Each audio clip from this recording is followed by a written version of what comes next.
I'll just view. Do you want to just let everyone in, Ashir? Yeah. Thanks.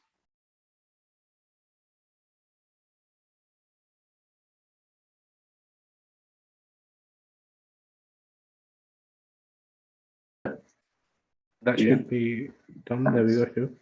Perfect. Perfect. So we should have people entering now. Hopefully you can see the screen and things are working properly. We'll just wait just a couple more minutes and just to let a few more people in, but I'll just begin straight away and just start basically going through everything you need to know about the UCAT in as short amount of time as possible. So just get ready to ask lots of questions. What I would highly recommend doing at the beginning today is get a piece of paper in front of you, jot some things down, and make sure you have at least one question ready, because I'll be able to answer any questions that you have throughout the whole of today's session. So make sure you have them ready. You know, in the chat, just so that I'm kind of aware of where everyone's at. I'm going to base this first session on people knowing little to nothing about the UCAT. But if in the chat, if anyone can kind of just tell me a bit about how much revision you've done so far. Where are you up to with your UCAT preparation? Have you only just started a few weeks ago? Have you barely started? That'll be useful. And we'll just start in the next minute.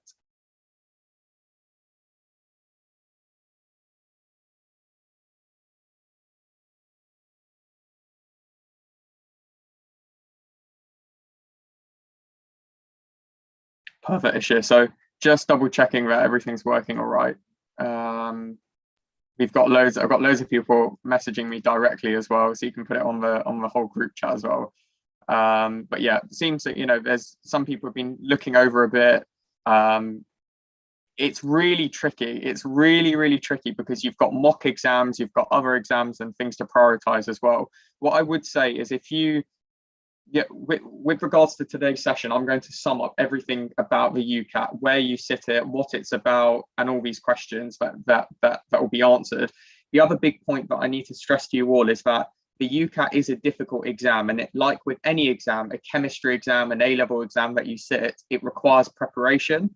So like preparing for GCSE or A-level exams, you need to put in the time. So I would recommend starting, if you're sitting the UCAT exam this year, starting your preparation, hopefully today. You know, this could be the first revision session for you.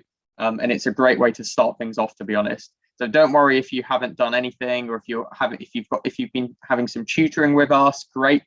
If you've just started a few weeks ago, brilliant. You know, the whole point of this is I want you to start thinking about how you can start your UCAT preparation in line with your A-level preparation and balance the two together, because it is really tricky. But the whole point of today is just thinking about how I can make that as easy for you as possible. Perfect. So Ashir, I was just wondering, in terms of the slides, I just want to make sure that it's kind of switching properly. So just go on to the next one. Perfect. So we can next slide, yeah. What do you know about the UCAT? So to be honest, this year, it's completely up to them. They can either just put it on the group chat, on the Zoom chat, or you can actually, if you just join this Menti on your phone with that code at the top, then we can just, I'll be using this whole Menti slide throughout today. So it would just be easy for that interaction. I've got a few questions, a few UCAT questions as well. So try and log into this. That code's at the top. It's 8843126. Yeah, but I think if as many students can join that, then everybody else can see different things you know about the UCAT, and it's just good to share what you know. Yeah, the whole point of this is that we can actually see everyone's answers directly in front of you. So if you can, just use that code. If it's not working for you, then just drop a message on the Zoom chat. So really think about this in as much detail as you can. You know, if you can even go into a bit more detail about what the UCAT is trying to test you on. Why do we even have the UCAT in the first place? That's a question that a lot of people ask me. Why on earth do medical schools require you to sit the UCAT? So yeah, some really good points here so far. I'll just wait for a few more and then I'll go through some of them. Brilliant. So this is a great one because I'll be talking a bit more about this today. 60 seconds per question. So that's yes and no. For some sections, it is roughly 60 seconds per question. For others, it's slightly more and slightly less. And I'll go through that just in a bit. It's sort of like an IQ test. You're absolutely right. It's testing your ability to basically solve problems quite quickly. That's how I would sum up the UCAT. Why, if I was to ask someone, if someone can put this in the group, in the chat, why do students struggle with the UCAT exam? So why do students struggle with it? Or why is it a difficult exam, some may say? So time pressure, yep, timing. You can't really study for it. Again, that's something that I'm going to talk about today, and actually how can you study for it? It's very different to A-level. So yeah, if I was to summarize it in kind of two or 3 points, I'd say that the UCAT is a difficult exam because it's very, very time pressured. The second part is you don't really study these things at A-levels, like someone said, and everyone's very unfamiliar about the types of questions. We don't work with shapes and problem solving a lot during A-level and GCSE. So this is why it is so, unseen. Like Ekam said, it is very unusual. It's slightly different.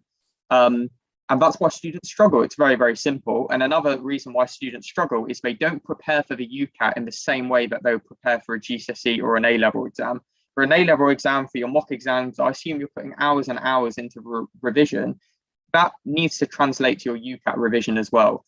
And you have to be quite clever with how you do your UCAT revision. That's why we're here to help. We're here to give you those tips and tricks, and we've just got so many resources for you as well. So really, really good start there. Lots of really good answers here as well. Testing about your reasoning skills. It's very, very important to get into medical school, dental school. So that's fantastic. So at least everyone has a bit of an idea of why the UCAT is useful and the purpose of it as well. Perfect. So let me try and get on to the next slide. There we go. All right. So I've got this picture up in front of you just to have a think about applying for medicine and dentistry. This picture is kind of a metaphor for that. So can anyone just type in the chat, why is this picture a really nice metaphor for applying for medicine, applying for dentistry? So I'll just give you about 20 seconds just to have a think about that and just drop a message on the Zoom chat. So why is this a bit of a metaphor? What do you think?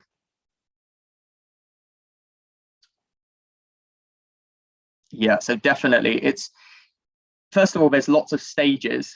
You are right at the beginning, like this, I think 110-meter hurdler that we have here. They're ready. They've maybe done their GCSEs, and now it's lots of stages and lots of things that they have ahead of them that they need to prepare for. So a few things that I can think of is the UCAT exam, gaining work experience, maybe visiting some universities and some medical schools, writing your personal statement, doing your BMAT exam if that's what you want to do as well. And then the big final hurdle right at the end is doing those big year 13 A-level exams.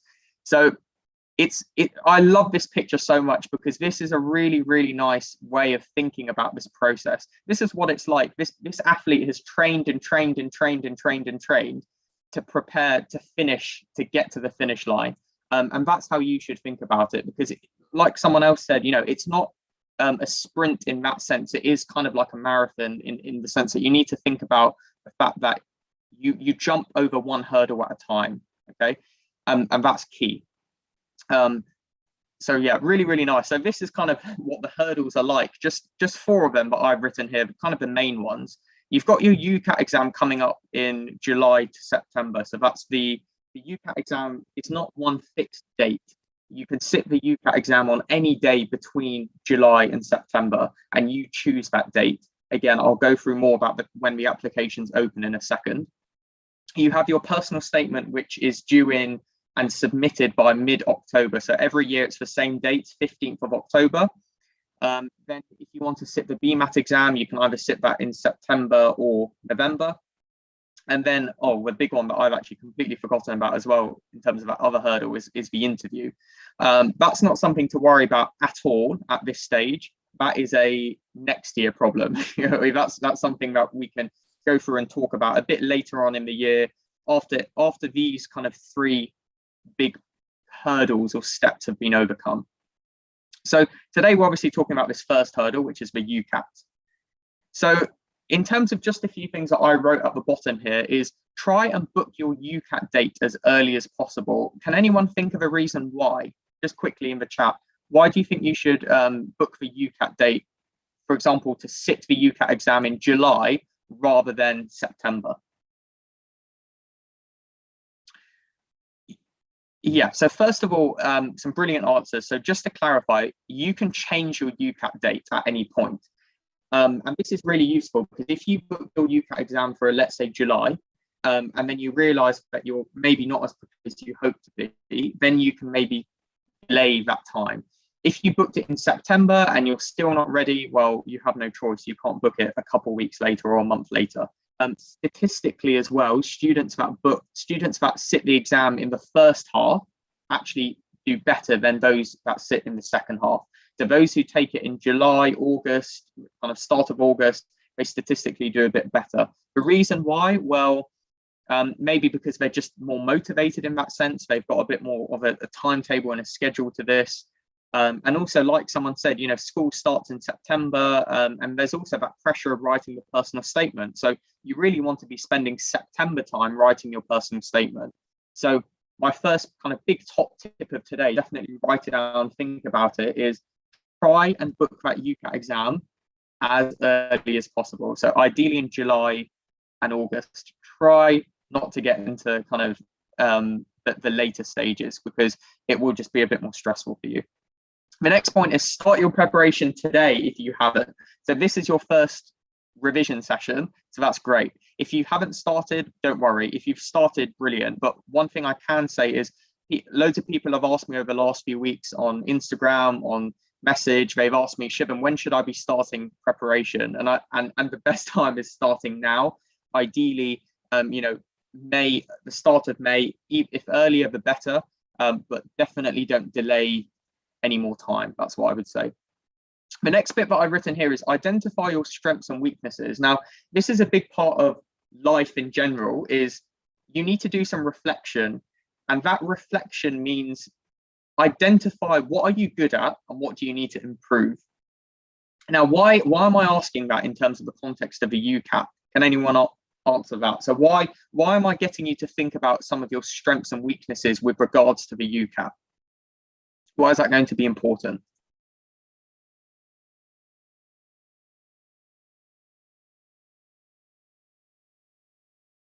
Yeah, so some really good answers in terms of prioritizing. Each section is equally valued, which is a really good point. Each section is equally valued. So that basically means that you need to be well-rounded in the UCAT. You can be fantastic at maths. You can be the best, mathematician and get as really high marks on the quantitative reasoning section. If you do poorly on the other sections, that's just going to bring everything down. So people are absolutely right. You need to spend time on your weaknesses, but also if you know you're good at quantitative reasoning or maths, or you're good at reading things very quickly, so you might be a bit better with the verbal reasoning section, then at the back of your mind that that's great for you. That should be a confidence builder for you. If you feel like UCAT revision is getting a bit dull or you're not very motivated, then just tell yourself, actually, you know what? My big strength is this section, and I know I'm good at that section. So if I'm getting a bit bored or a bit demotivated, well, I can spend a bit of time doing that. That's what I used to do. So my best section was the quantitative reasoning section.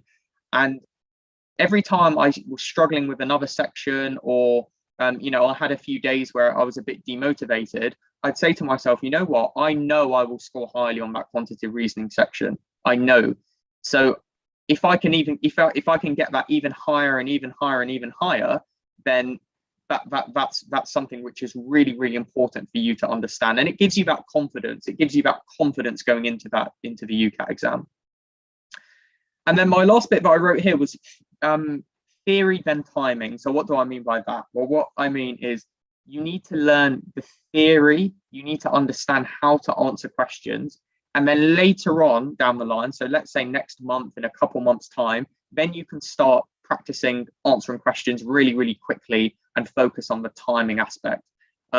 You know, you need to walk before you run. So try and understand how to answer the questions first, then focus on timing a bit later.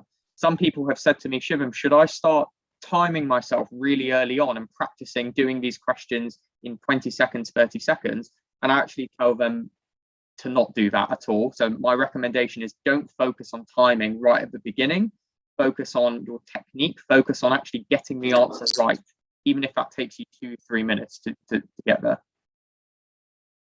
So the UCAT. So what on earth is the UCAT exam? Well, the UCAT exam is split into 5 different sections. So these are the 5 sections here. We've got verbal reasoning, decision making, quantitative reasoning, abstract reasoning, and situational judgment. So I'll take you through each one step by step, just to give a summary. Obviously, I'm not going to teach anything today. This is more of an introduction to get you familiar with everything. So verbal reasoning, I think a lot of people in the chat already at the beginning know what verbal reasoning is. It's basically a synonym for comprehension. It's the comprehension section where you read a bit of a passage and you need to answer some questions on that passage. So they might ask you, you know, when was the London Olympics? You know, what year was that in? And in the text, it might say, you know, 2012. And then you obviously can get your answer from there. The key part with verbal reasoning, though, I gave quite a bad example, and I'll explain why. You can't use your external knowledge in verbal reasoning. So, for example, in the text, it might say that the London Olympics was in 2014, but I know very, very well that it was 2012. A lot of you probably went to it in 2012, but actually, that doesn't matter. You need to put your own knowledge about certain events or certain time periods or certain facts out of your mind. It's all about the passage itself. And a lot of students get caught up in that sometimes. So make sure that you're not using external knowledge. You're only using knowledge from passage, from the text. So decision making, what is decision making all about? So can someone in the chat maybe just give a small summary? What do you think decision making is about?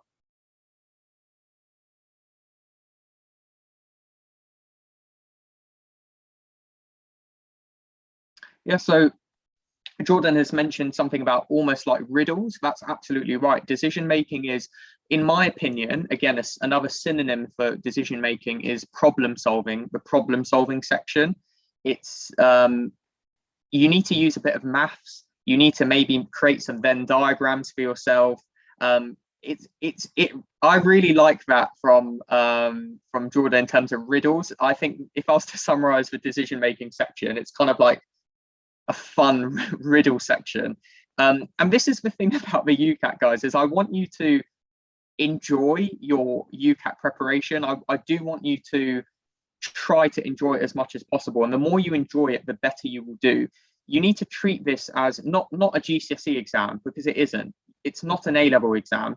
It's a problem solving exam. You know, if you were sitting on the bus or sitting on the aeroplane and you had 8 hours to kill, you know, you might do a few quizzes, you might do some problem solving questions, I don't know, you might do some Sudoku or something. So just treat it like that, treat it like a game, treat it like something that you're trying to solve.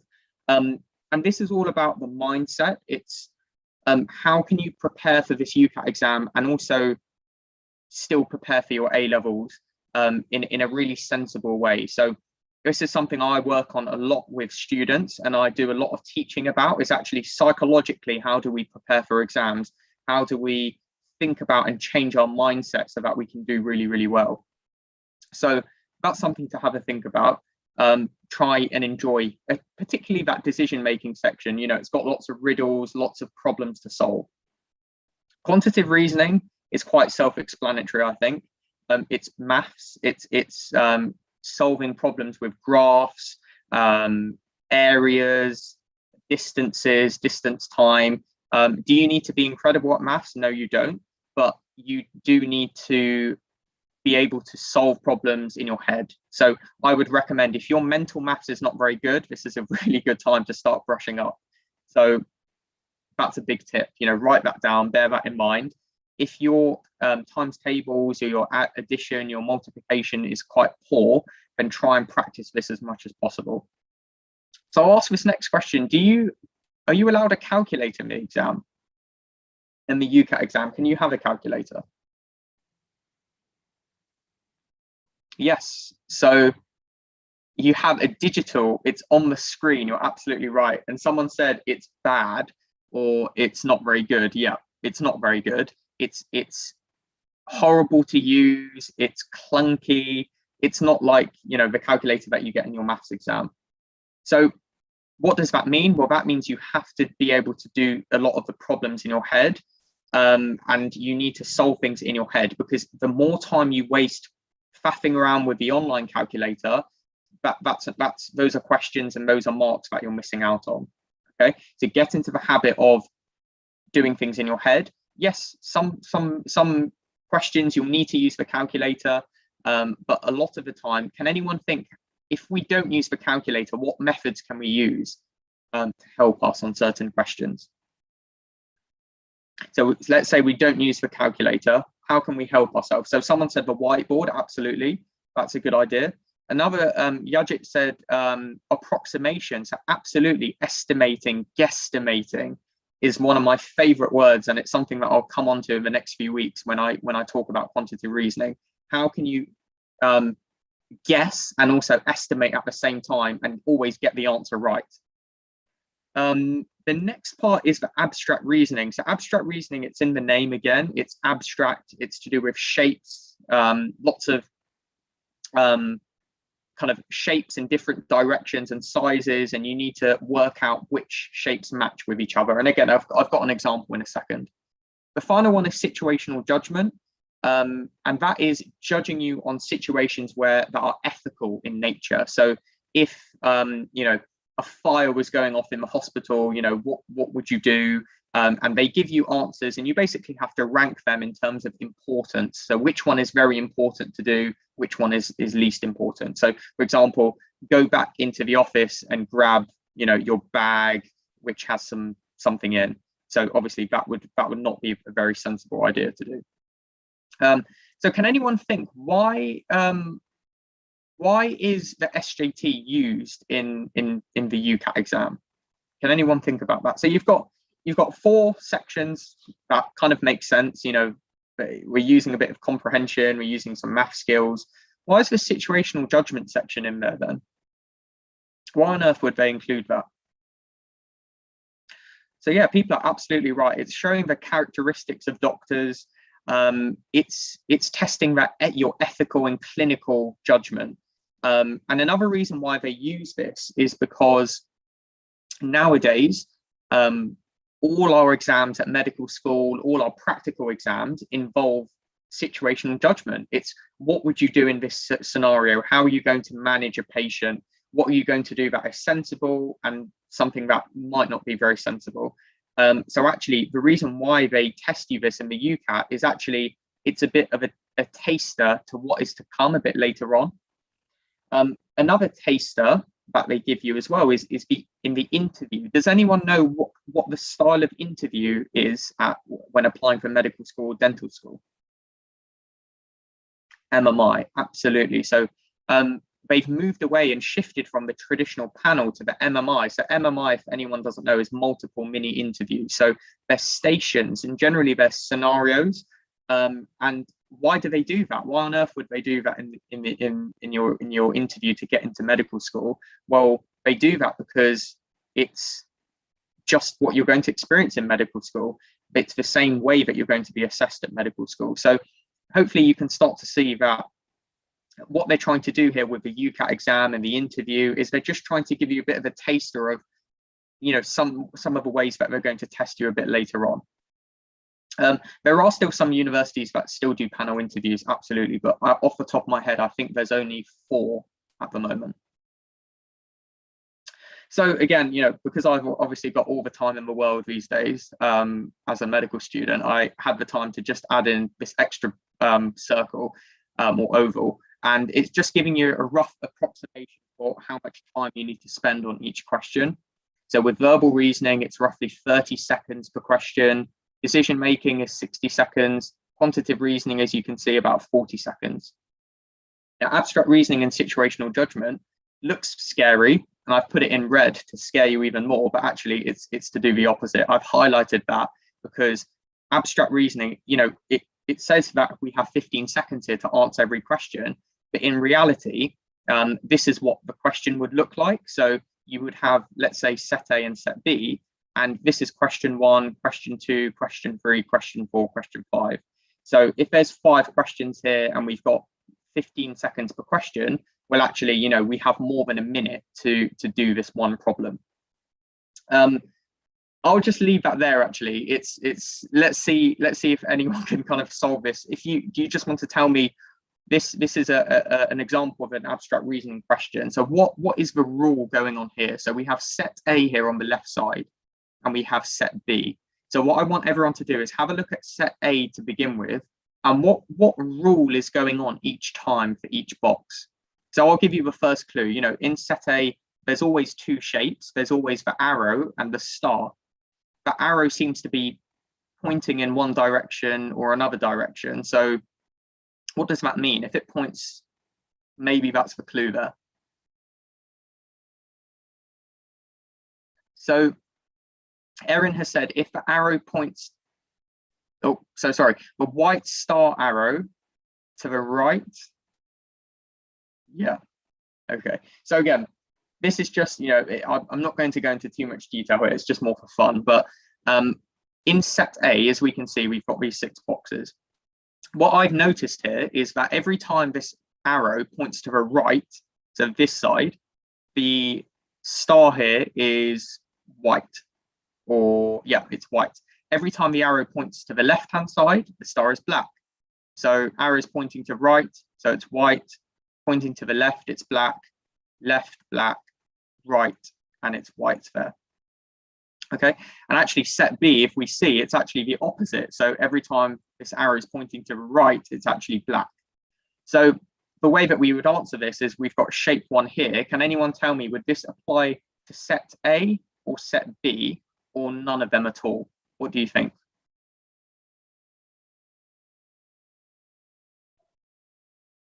So think about it. The arrow is pointing to the right and the star is black. So yeah, absolutely, it would be set B. Perfect. So again, don't want to get into too much detail on that, but I just wanted to give that as a bit of a taster of what is to come a bit later on. So I hope that this makes sense.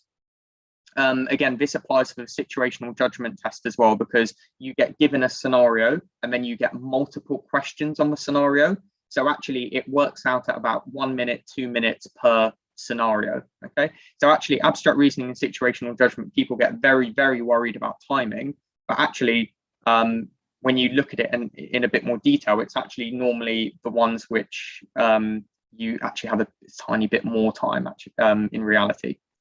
Okay, perfect. So again, I just wanted to give this as a visual diagram. So you probably won't be able to see this on your screen, but can anyone say in the top left-hand corner, what type of question do you think this is? What section do you think this is? Is it going to be verbal reasoning, abstract reasoning, decision making? Absolutely verbal reasoning, because there's a lot of text there. It's going to be some sort of passage. What about the bottom left? What do we think that is? Yep, absolutely, decision making, perfect. And what about top right? Yep, quantitative reasoning. And then bottom right is abstract reasoning. Perfect. Really, really good. So again, I put this on the screen just to give you a flavor, just to give you an idea, to plant the seed in your mind. That's the whole point of today, is planting that seed. We don't want you to get scared about the UCAT exam. Like with any exam, it will just require some preparation, and it requires someone to actually teach you about this and to tell you what's involved, and that's why I'm here. So what questions do you have about the UCAT exam? This is your time. If you wrote something down beforehand, if you have any burning questions, I can answer that right now. If not, if there's nothing very, very urgent, then I can go on to the next slide and just continue.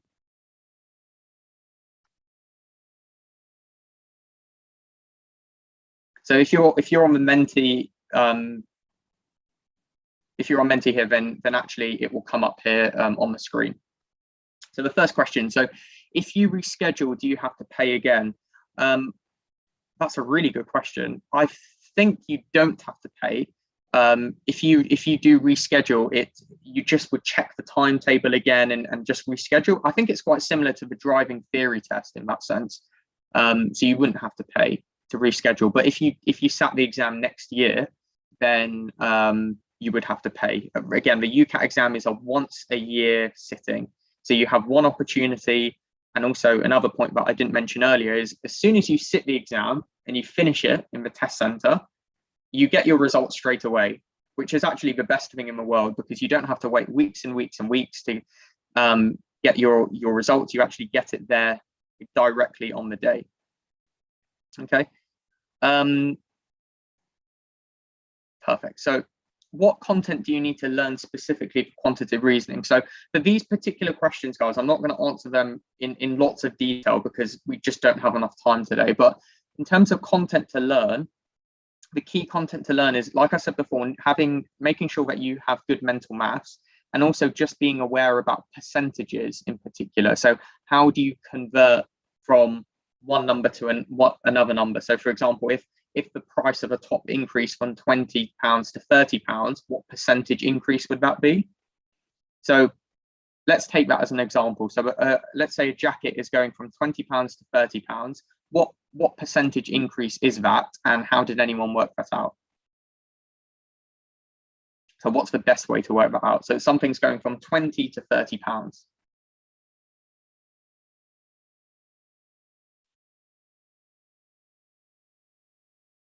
So what percentage increase is that? So yeah, Jordan's absolutely right. You need to use that percentage equation. So it would be a 50% increase. And the way that you do it is you do the final number. So again, there's different ways to do it. The way that I would do it is I would actually do the new divided by the original. Okay, so the new number is £30. If I divide that by 20, I get 1.5. And what I do know about 1.5 is that I have to always minus 1, and we get 0.5, so that's 50%. So again, I'll just type that in the chat if anyone's a bit confused about that. So if you want to work out any sort of percentage equation, you always do new divided by original.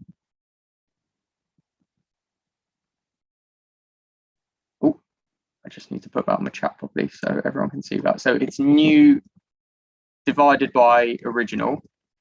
And then, like I said before, you then take away 1.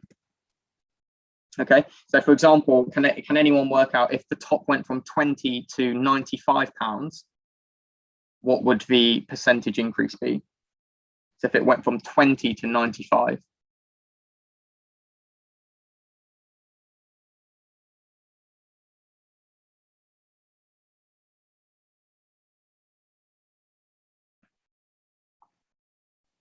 I'll just give you some time. So you can use your calculator for this. So it's gone from 20 to £95.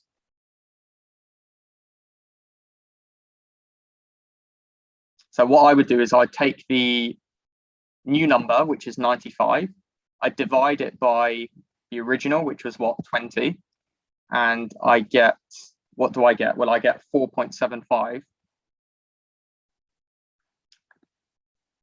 What do I do with 4.75? Well, I have to minus 1. So minus 1 gives you 3.75, which we know is a percentage increase of 375%. Okay, so the answer to that would be 375%. So the increase was from £20 to £95. That's a 375% increase. Okay, anyone still confused about that? Just drop a message in the chat. But that is the quick, easy way to get from one number to the new number and know the percentage very, very quickly. And all it requires you to do is one step on the calculator. So this is what I mean by having really efficient methods to solve problems. This is one where I can use the calculator. Yes, I know it's slow, but I only need to do one working out, and that is the new number divided by the original. And then I always have to remember in the back of my mind to take one away. There are lots of different ways to work this out, but they might be a bit more long-winded. Are we allowed paper plus whiteboards in the exam? Yes, you get given a whiteboard. One thing I can tell you about this whiteboard is you get given a marker pen so that you can't actually rub out. So normally you have to be quite kind of efficient with how much space you're using on that whiteboard, or you could even ask for another whiteboard. How many hours should you spend revising each day? It's a really difficult question to answer, but what I would say is however much time you're spending for a subject at A level, that's how much time you should be thinking about spending for the UCAT exam. And the reason is because it's such an important exam in the context of everything. So yes, you might do very well in your A levels, but actually if you have a poor UCAT exam result, then actually you can't get into that medical school. So nowadays, the medical schools want you to have a particular score, a minimum score. And if you don't have that score, then actually sometimes they don't even look at your application. So do you recommend any textbooks as well as online resources? I'd say the textbooks nowadays are becoming quite outdated in that sense. The reason why online resources are so good is because the exam is an online test. That's different from your GCSE or A-level exams where you obviously have written paper. This is the test that you do online. So actually practicing using online resources and practicing online is why it's so useful. So that's why ever since we first started MedicMind, all of our tutoring was done online, because we know that the exam, the UCAT exam, is sat online. So it actually gave students a really nice opportunity to still interact, but also get used to dealing with that UCAT exam. When would you sit for the exam if you are applying for university in 2023? So it's a bit of a badly worded question in the sense. So applying for university, so would that be your final year? Would that be your it's a bit confusing in terms of that question, but if you mean starting university next year, but I assume everyone will be starting university. Okay, that's a bit too confusing for that. So we'll skip that question. What if you picked an early date, but you want to reschedule and there isn't an available date? If that is the case, then I think you just have to stick with that date. Because the other option is actually moving your exam to a different test center. So there's lots of test centers across the UK, so you might be able to change. Is it good to use some time to learn how to use the UCAT calculator? Absolutely. One of the big topics that we teach at MedicMind is how to use the UCAT calculator really efficiently. So, you can try and check that out. We have that on our website as well. Is there any specific book you would recommend? Again, the books, it's a really tricky one because I didn't really use any books. There are lots of books out there, but like I said, at the end of this presentation, I've got lots of QR codes that you can scan that will take you to our website, and we have lots of free resources on there. So I definitely recommend checking them out and trying to do them as much as possible. So yes, absolutely. So we do kind of specialize in one-to-one tutoring. That's what we've done since we first started. So everything is very kind of tailored to each individual. So if you are struggling in particular sections, that's something that we can go through and identify quite early on. And also we give you access to all our online videos, our online course as well. What score should we aim for? That's a really good question. So can anyone in the chat answer this question for me? What would you say is the average score in the UCAT exam? So let's break that down. What is the average score per section? So a section is scored between 300 being the lowest and 900 being the highest. So what would we say is an average score? So there's quite a big discrepancy in some of the answers, but I'd say the average score, it does change year on year, is about 620 to 630, I'd say. So about 630 is roughly what the average score is. And what we should be aiming for is obviously higher than that. So you're trying to get either average or above, obviously, the higher the better. But the students who are trying to kind of do very, very well are those that are trying to get above 700 on each section. Okay. But anything to do with scoring, we can go through that at a later date. It's just important to be aware of how the UCAT is scored, so that when you're checking different medical schools, you can have a look at what their cutoff is and what their threshold is.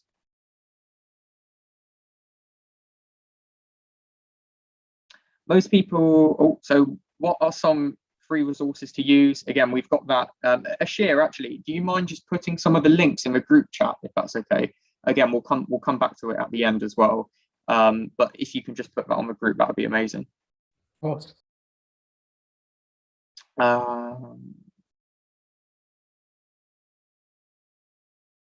What content do you know? Oh, we've gone through that. I'm in year 13 and applying this year. Should I do the UCAT after I get my A-level results, since that's in late August? That's a good question. I'd say try and do that UCAT exam as early as you can. So try and sit it this year if possible.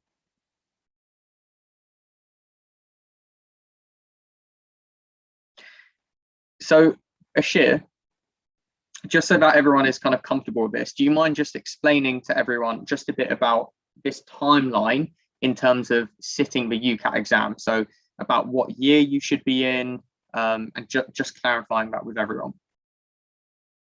Hey guys, thanks for that, Shivam. So my name's Ashir. I'm just going to quickly explain sort of the timeline. Now, you always do the UCAT 1 year before you enter medical school.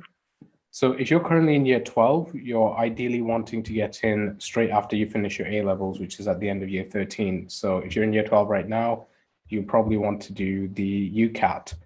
Shivan, is it worth going to the dates on the site? Actually, no, I think we can probably skip that just because we'll go through quite a few slides there. But one thing you guys want to keep in mind is that the official sort of date when the UCAT registration opens is on the 24th of May this year. It changes every year, so keep a close eye on the UCAT consortium website. It opens around 9:30 a.m. Now that's for you to create an account on the UCAT website. You can also apply for a bursary and access arrangements, so things like extra time if you're doing the UCAT SEN. If you have, for example, any sort of learning disability that causes you to have, have more time on exams. We can actually then start booking dates and time slots from the 20th of June around 6 a.m. And that's the date for this year. It might change next year, like I say. The first sitting date is on the 11th of July to the 29th. It ends around the 29th of September.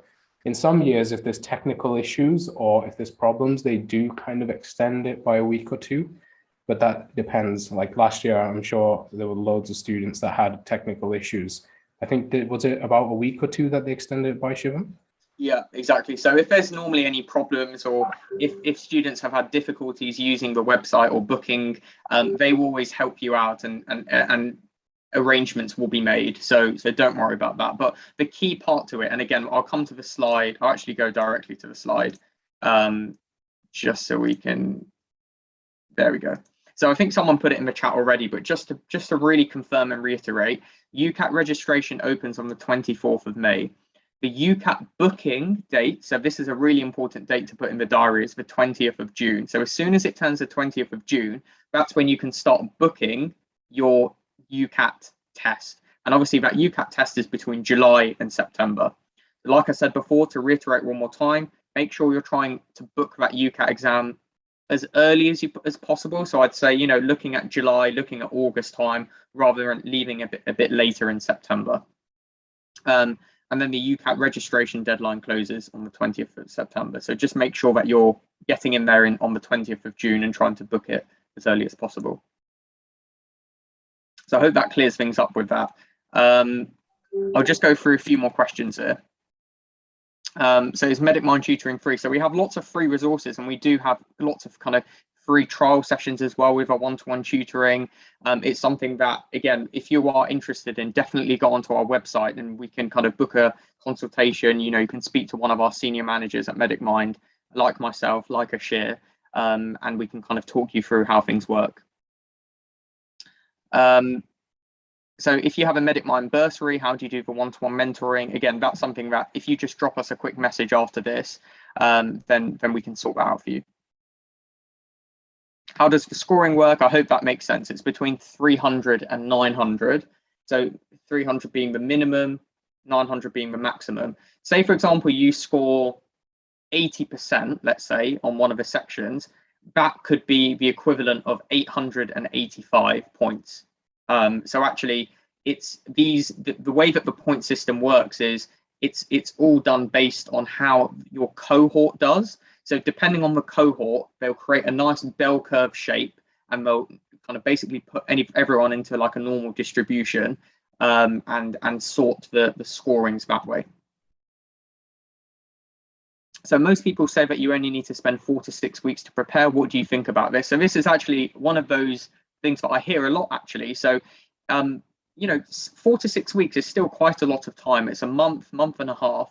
So if you can spend more than that, that would be amazing, because there's so many sections involved in here. There's 5 different sections that require lots of practice, and there's lots of practice questions to do. So I would recommend starting, you know, like I said, today. Today is the day if you haven't. Perfect. So what does the test center look like? This is a nice image just to give you an idea. So this is what you would be, you know, this is the setting that you would actually be in when you take your UCAT exam. This is really fantastic to visualize, because when I was doing my GCSE exams, one of the things I really struggled with was kind of a bit of anxiety before the exam.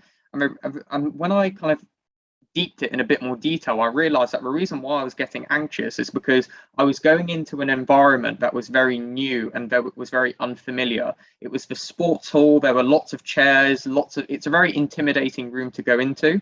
So one thing I would recommend doing is try and look at some pictures like this to just put you at ease. And this is what I did before my UCAT exam. I just had a bit of a search, typed in Pearson UCAT room, and just had a look at these pictures just to make sure you're a bit more familiar on what it would be like, and that really eased that anxiety, especially for the UCAT exam as well. So anyone who does struggle with anxiety, struggles with stress with exams, you know, lots of people do, it's natural. This is a lovely way or a coping mechanism as well to think about, visualizing yourself in that environment, thinking about that environment. So again, if anyone hasn't already joined the MedicMind webinar group chat, the whole point of this group chat is we will send links to the recordings, we'll send information about the webinar each week. So if you haven't already, just scan this QR code. I'll just leave it there for a couple of seconds.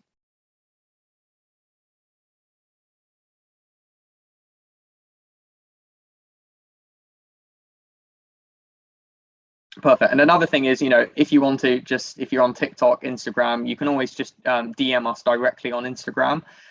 For example, if you've got any particular questions, you can drop us a message on there as well. So it's literally just at MedicMind.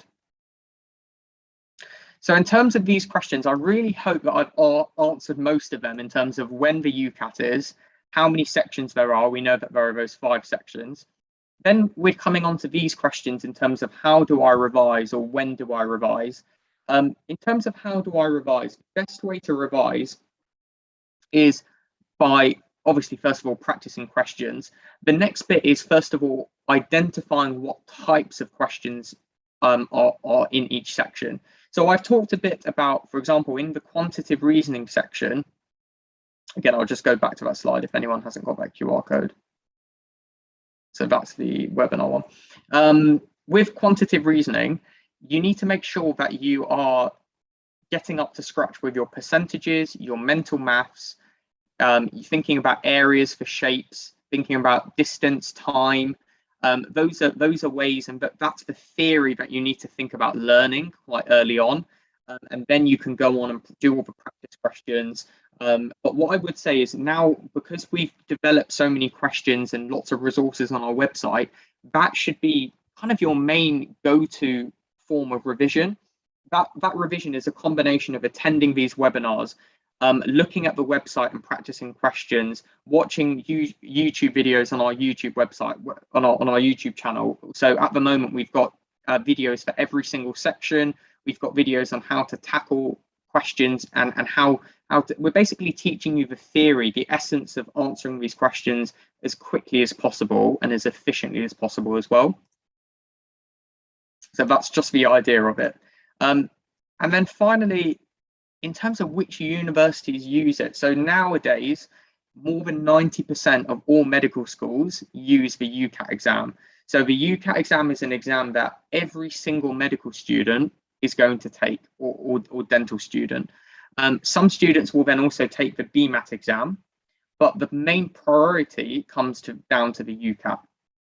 Okay, so it's very important that you are preparing and studying for it in the same way that you would do for an A-level exam, because it actually, in the grand scheme of things, it has the same role in essence. It has the same importance as an A-level, because if you do well on the UCAT, you're giving yourself such a better opportunity to get into medical school and get that interview, which is the whole purpose of this. Perfect. So just to finish off today, thank you very much, everyone who's still kind of stuck around. I understand that I'm going quite quickly as well, but the purpose of it is just to get as much information to you as possible. Let's have a go at this question. So if anyone has, so Shir, is the Menti working for this? I can see the Menti perfectly fine. Students won't be able to answer on the slides, I don't think. Oh, so, no, they won't. Yeah. And put the answers in the chat, I think that would work. Yeah, perfect. So if you just answer this question in the Zoom chat, so have a read of the left and have a think about which is a very appropriate, inappropriate, and very inappropriate thing to say.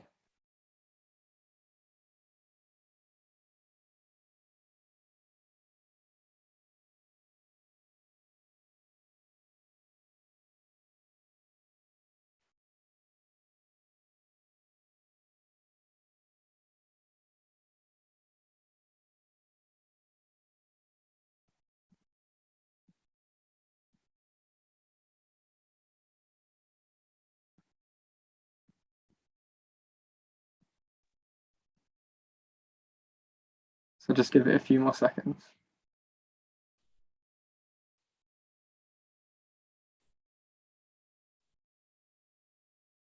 A lot of people are saying mostly A and B. Perfect. So I'm just going to ask someone at random. So if Simran Jot, would you be able to just turn your microphone on? Is that okay? Yes. Yeah. Can you hear me? Okay. Yeah. Yeah. Perfect. So I just want you to just explain a bit how you got to your answer. So what did you choose and why? I chose A, so it's very appropriate thing to say because Jess says that she doesn't feel she's not how do I say this? She's not comfortable or confident with this, so I think she shouldn't then do it. And then obviously she doesn't really have the skills to perform this procedure, so I think it should be A. So if we look at this text here, what do you think is quite an important sentence or something that you might highlight which is playing a big role in terms of how you're answering the question? What do you think? That she has never performed this procedure before, and she also didn't practice this on a model. Yep, so those are two ones that is absolutely perfect. And there's actually one more that's quite important. I'll give you a clue. It's on that third line. That it is an invasive procedure. So what does that mean? What does invasive mean? I'm not too sure. Do you just want to guess? It doesn't matter if you're on. As in it requires skills, or it's difficult to, I'm to be honest, I'm not too sure. Oh, that's absolutely fine. So again, I'm thinking about words that sound quite similar to invasive, like invade, or it's invasive basically means it's a procedure that is actually going to maybe cause a lot of harm to the patient, or it's actually going to be something that might be going kind of deep into the tissue of the patient, for example. So we might be going through and using a needle. It's something that is, for example, not done quite lightly. So like Lidju said, it's surgery is an example, and Evelyn has also said requires a longer recovery period and has significant risks. So that's absolutely perfect. So something that is invasive is something that is requires training for it. It's going to be potentially quite detrimental and might have more side effects or risks. So does that make sense? Thank you. Yeah. So I've got this next question again. So a few people were asking before with the SJT, how do we, what tips would you give for this? So what I would say for a situational judgment passage like this is think about what is the scenario, and the second part is who are you in that scenario. Okay, so if this said Jess is if you were a senior consultant, for example, then maybe the situation might change. If you're a medical student, again, the situation changes. So that's something that's very, very important. Students slip up on this all the time. You must identify who are you in the situation. So here, Jess is a medical student. So you know straight away in my mind, even before I've read any more than the first sentence, I know in the back of my mind, okay, Jess is a medical student. So that means that they probably don't have as much responsibility as a doctor or a senior doctor. They're also still learning on placement, and they haven't even, they're not a qualified doctor. So some procedures and some things they're not legally even allowed to do. So do you see what I've done there? Just by reading the first sentence, I've built up a picture in my mind in terms of what this medical student and what Jess can do and maybe can't do. And people are absolutely right. It's an invasive procedure. She's never even done it before. She hasn't even done it on a model or practiced it before. So it would be very dangerous if she did. So people are absolutely right. I think majority went for the A. And there should be, the next. There we go. So this is the second question. So again, the exact same passage on the left-hand side. The kind of question here saying is, I would be happy to help with the procedure, which I think is that same one. Just trying to get the same. I think students can actually answer on the Menti show. I'm sorry, that was my misunderstanding. So instead of using the chat, if people want to join, they can actually respond. And that's what the question thing was showing a moment ago. That's fine. Thanks for that. It's just, I don't know what was going on with that. So yeah, if everyone can just try and answer this next question. So I would be happy to help with the procedure. So is that very appropriate, appropriate, inappropriate, or very inappropriate?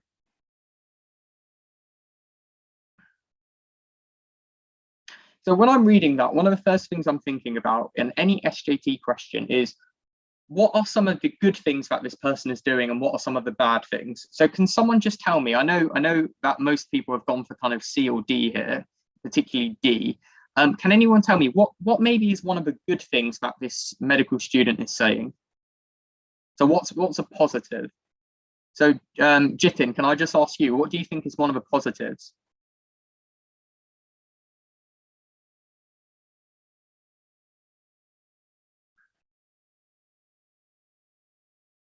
So yeah, Simran, that's brilliant in terms of that willingness to help. The good thing is she's taking a bit of initiative. She's looking to learn.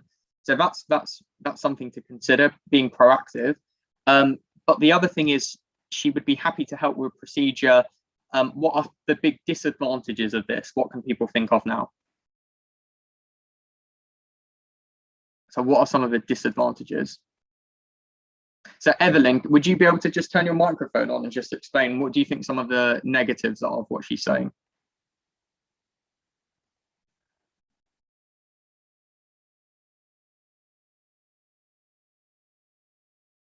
Oh, that's okay, don't worry.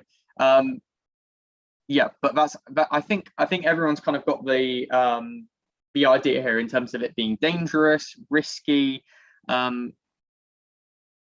She'd also be lying because in the context she is not comfortable assisting.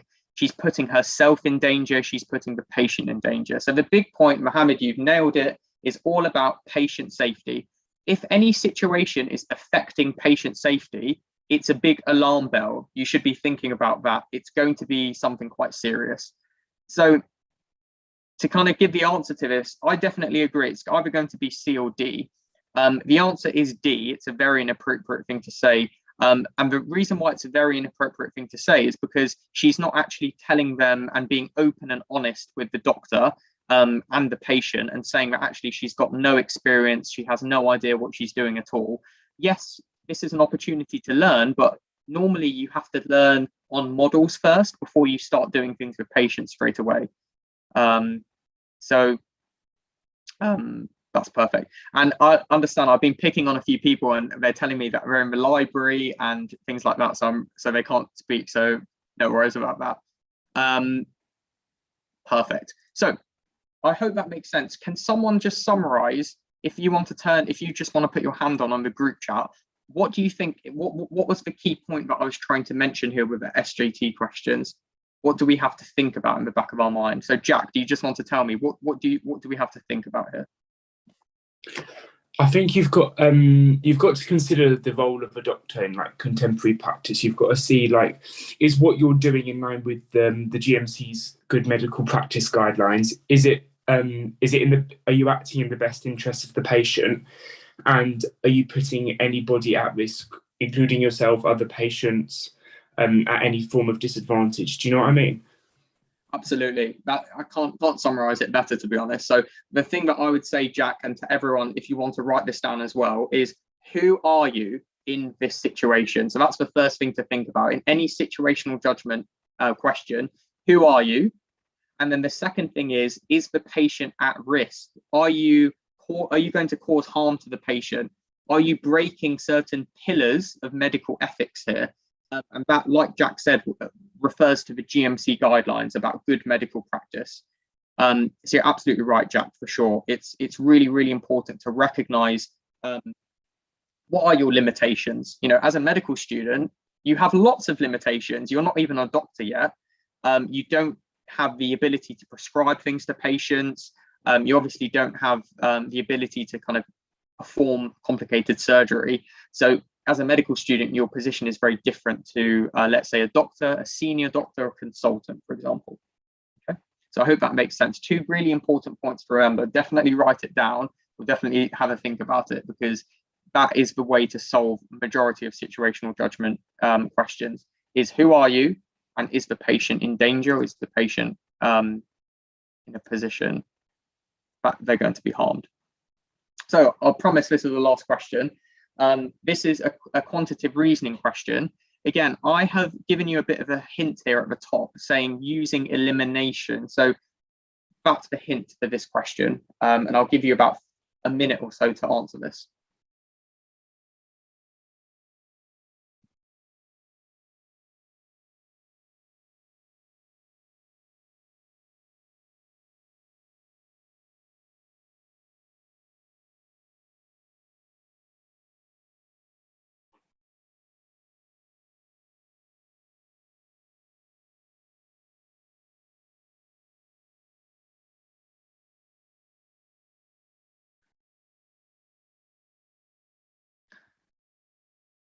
So I'll just give you another 20 seconds or so to have a think about it.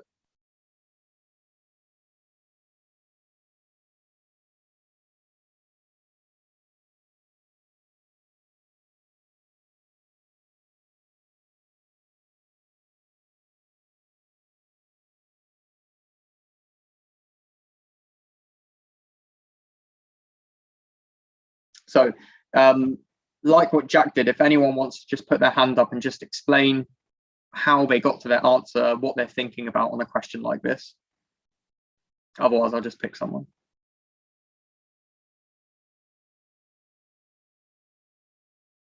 I'll just give you a few more seconds.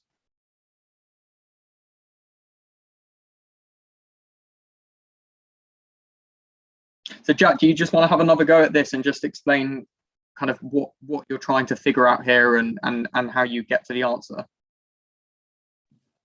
Me, Jack? Same one as earlier? Yes. Yeah, right. Yeah. Okay.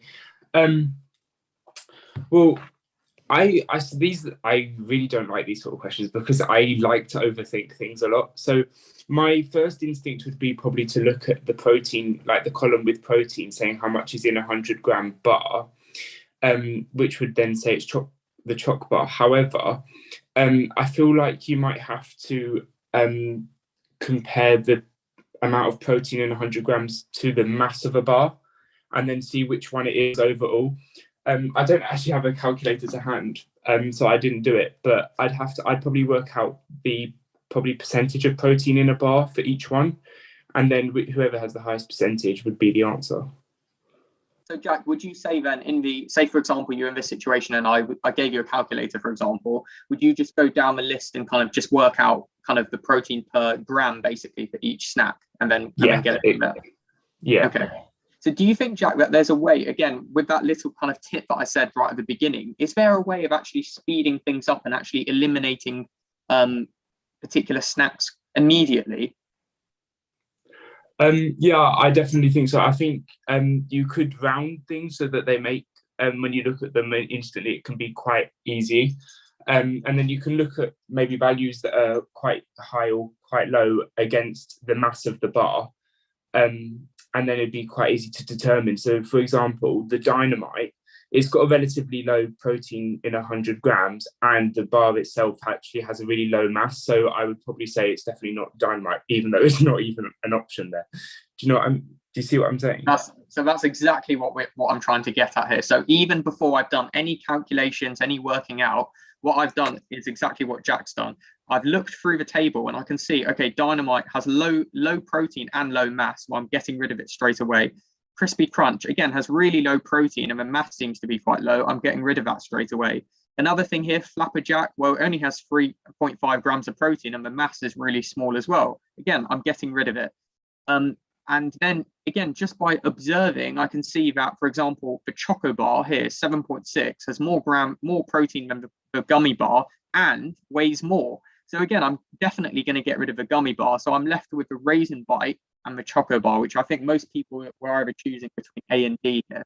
So even without using a calculator, even without, doing any really complicated problem solving, I'm left with two answers, and there in itself, I've given myself a 50% chance of getting it right. So if I have only about 10 seconds to answer this question, at least I can give myself a 50% chance of getting it right potentially. So that's a technique to use. Let's say if you have very, very, very limited time left and you don't have the opportunity to work things out on the calculator, well, you can do a bit of what I call guesstimating, and maybe you've eliminated some and now you're kind of choosing between the two. So you're absolutely right. Like Jack, what I would do in this situation is I'm left with Raisin Bite and Choco Bar, and I'm just going to do some very, very simple maths, to be honest. I'm going to do 6 divided by, I'm just going to see how much protein there is in the Raisin Bite. So can anyone tell me in the chat how many grams of protein are there in the Raisin Bite?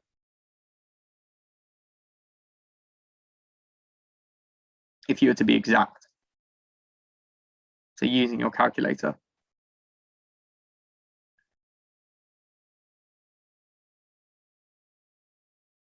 So I know that, for example, the answer to this is definitely going to be below 6. Okay, so that's always a good way to start. I know it's going to be below 6 because the bar does not weigh more than 100 grams. So again, Yajit, I know that you've put 42.6, but again, think realistically, if there's 6 grams per 100 and it weighs less than 100, it's not going to be that. So yeah, I think a lot of people just got there in the end. So 4.26. And what about with Choc Bar? What is it for Choc Bar? That's all right, Yajit. Oh no, decimal places are a bit out. So that's what I'm saying. Even if you do get something where your decimal places are out, if as in the back of your mind, if you have a bit of an estimate, then that is always very useful in case decimals go all over the place. Yeah, everyone's right. It's about 4.48. So we know that Choc Bar has more protein per bar than Raisin Bite. So D was the correct answer. Perfect. So just to clarify and to finish things off here, there have been a few changes to the UCAT exam. So a lot of the resources out there, or a lot of the information out there, is going to refer to the old test of the UCAT. So this year, with quantitative reasoning, you get 1 extra minute. For abstract reasoning, you have 5 less questions, but 1 less minute. And for situational judgment, you have 66 rather than 69 questions. So they've made it, some may say, slightly easier, or just giving you a slightly better opportunity to answer questions in the time. And the overall time is just under 2 hours. Okay, so I hope that was very useful. I'm just going to go on to that kind of final few slides in terms of the UCAT resources. Again, Ashir has put that in the chat. He'll put it again on the chat right now. And it is, this is a really useful QR code to scan in terms of free Medic Mind applying to medicine course. So this is something that we've just kind of newly developed and brought through for 2022 to help you with the UCAT. So these are resources to use. If you've got any questions as well, like I said, you can drop us a message. And if you wanted to speak to us as well, you can also kind of call us on the Medic Mind phone number as well. Hey guys, thank you so much for that, Shivam. Can you go back to the slide where we have the QR code for the webinar group on WhatsApp? Because we're going to be running quite a few of these over the next few weeks. And hopefully you'll see more of Shivam as well. So if you want to register and just join that group chat there, you can scan that QR code. We'll post a link for every other webinar that comes on. I'll put a link for it as well on the chat right now. And as well as the free resources.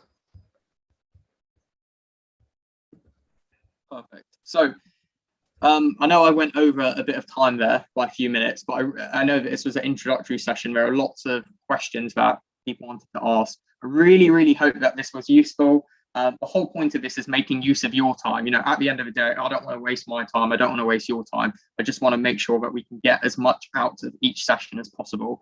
So I hope it was useful. Please give us a follow on Instagram. I'm on Instagram as well if you want to follow. If you've got any particular questions, then just drop us a message.